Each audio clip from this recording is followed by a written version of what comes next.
Hey all, this is Avery. Back to the channel here. I wanted to do a short follow-up video on something I had said about the RT3S by Retevis. This is the digital radio I've been playing with. I'm going to be installing OpenGD 77 firmware on it at some point. I will make sure to video that and get a tutorial as I'm doing it, so that y'all can see how you would upgrade from the stock firmware.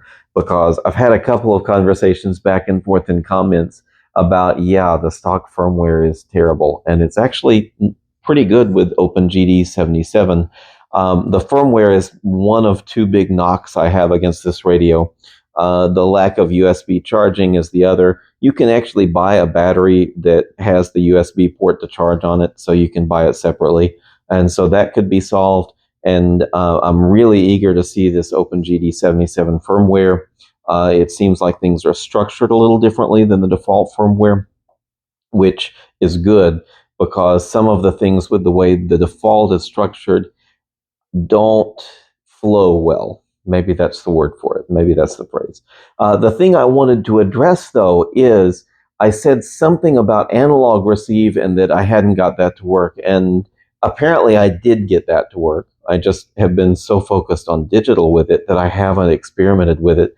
I do have working setup for a lot of our local repeaters. In fact, even some of the local GMRS frequencies.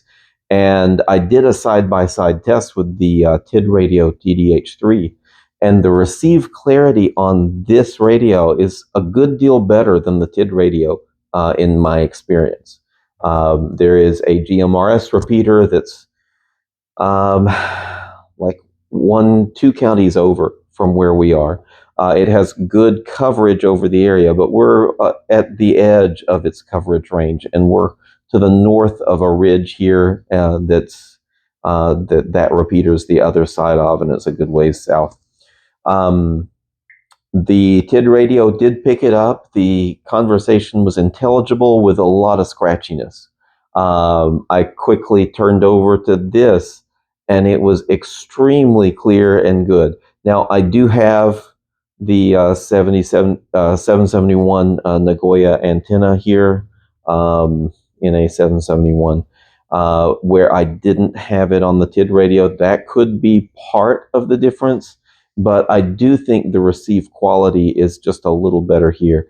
I'm not sure if that's selectivity. I think that may be the correct nomenclature for why that did better. But it was a much clearer signal on this. And I've noticed with a couple other local analog repeaters that when I do catch it, it is, if I'm able to get an A/B test, because as you know, a lot of times radio contacts happen for a moment or two and then it's gone. But I do notice that this one tends to pull the signals out of the noise a little better, and the noise is a little lower threshold. And so that was a note I wanted to make clear. This does pretty well for analog receive as well, better than all of the other cheap $30 radios that I've got. And so it is a cut above. This would be a good choice for analog and digital. The big hesitation I have, like I said, is the USB charging is not there on this out of the box, and the firmware is just not fun to work with. And it's not just that, as much as the driver for the chipset to talk to the computer with the programming software is it's an outdated, apparently, chipset.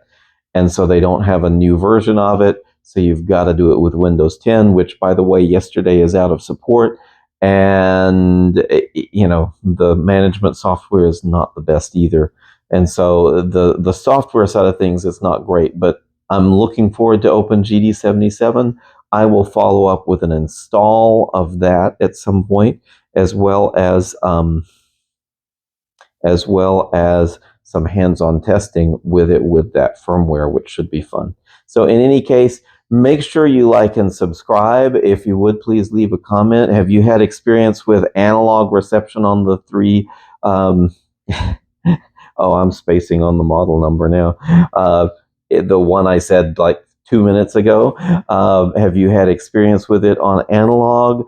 Is it better for you than your other radios? Do you find this to be a really good one for you for analog and digital? If you really like the stock firmware, tell me about it. Let me hear about it.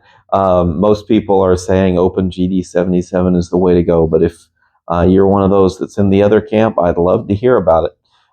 If you've got some easier tips and tricks on programming it, as far as finding alternate software, if there's an alternate driver out there you know of, be sure to leave that below too, because this one was a bear to get set up initially. In any case, thanks for stopping by. I hope you have a great day. Y'all take care. Thanks.